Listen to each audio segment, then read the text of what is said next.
আপনি কি জানেন ফিশ অয়েল কিভাবে তৈরি হয় আর কেন এটি এত জনপ্রিয়? ফিশ অয়েল এমন একটি প্রাকৃতিক উপাদান যা মাছ থেকে সংগ্রহ করা হয় এবং এতে রয়েছে ওমেগা-3 ফ্যাটি অ্যাসিড। এই উপাদানগুলো আমাদের শরীরের জন্য অত্যন্ত উপকারী, বিশেষ করে ইকোসাপেন্টিনোইক অ্যাসিড ইপিএ এবং ডোকোসাহেক্সেনোইক অ্যাসিড ডিএইচএ আমাদের হৃদযন্ত্র, মস্তিষ্ক, ত্বক এবং হাড়ের জন্য গুরুত্বপূর্ণ। বিশ্ব স্বাস্থ্য সংস্থা WHO বলে সপ্তাহে অন্তত একবার মাছ খাওয়া উচিত। যারা নিয়মিত মাছ খান না তাদের জন্য ফিশ অয়েল ক্যাপসুল একটি কার্যকরী বিকল্প। তবে অতিরিক্ত গ্রহণ করলে কিছু পার্শ্ব প্রতিক্রিয়া হতে পারে, যেমন রক্তপাত, বদহজম বা ত্বকের র্যাশ। ফিশ অয়েল তৈরির প্রক্রিয়া শুরু হয় তেল সমৃদ্ধ মাছ যেমন হেরিং, টুনা, ম্যাকারেল এবং অ্যাঙ্কোভিস সংগ্রহের মাধ্যমে।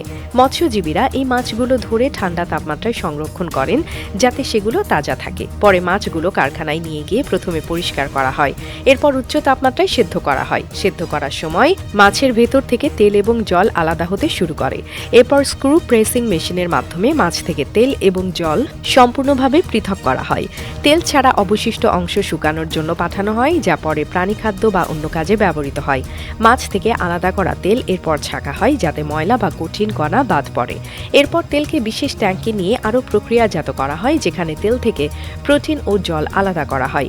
এই প্রক্রিয়া শেষে যে খাঁটি তেল পাওয়া যায় সেটাই ফিশ অয়েলের মূল উপাদান।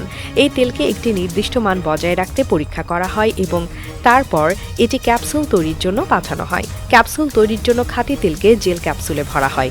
ক্যাপসুলগুলো শক্ত হওয়ার পর সেগুলো মান নিয়ন্ত্রণ পরীক্ষার মাধ্যমে যাচাই করা হয়। এই পরীক্ষা নিশ্চিত করে যে প্রতিটি ক্যাপসুল সঠিক মাত্রায় তৈরি হয়েছে। একটি বড় কারখানায় প্রতিদিন প্রায় 50 মিলিয়ন ফিশ অয়েল ক্যাপসুল তৈরি হয়। এরপর এগুলো প্যাকেজিংয়ের মাধ্যমে বাজারে পাঠানো হয়। ফিশ অয়েলের সাধারণ ডোজ 250 থেকে 500 মিলিগ্রাম। তবে এটি গ্রহণের আগে অবশ্যই ডাক্তারের পরামর্শ নেওয়া উচিত। অতিরিক্ত ফিশ অয়েল গ্রহণ করলে রক্তপাত, বদহজম বা ডায়রিয়ার মতো সমস্যা হতে পারে। তাই সঠিক মাত্রায় ফিশ অয়েল গ্রহণ করুন এবং নিজের শরীরকে সুস্থ রাখুন।